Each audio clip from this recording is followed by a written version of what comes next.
I've just done my first ride with the Udog roadshoes. This is the tension model, and I have to say pretty pleased so far. First impressions were that they're very lightweight, which is obviously great considering my main purpose of having these is for long distances. The old shoes, well, there they are there. So I've ridden these shoes, not much of late, but more so of indoor of late.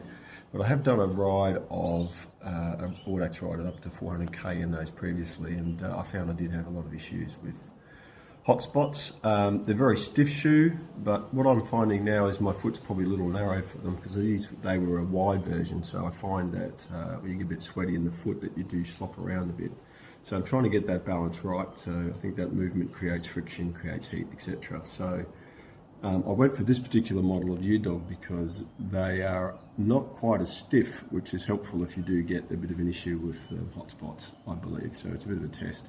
I think one thing I do need to do though is to change up the inner sole. So these would be obviously come out of the factory default with a fairly low arch, but I'll put a medium arch in there to match my foot better and see how that goes.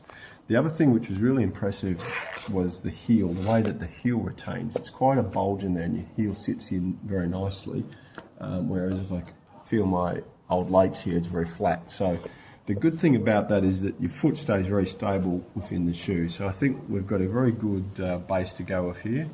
I do have a bike fit coming up with Neil Stanbury, but that's a few weeks away. And I've got some inner soles I'm going to try and see if I can kind of work out what's best before I go there.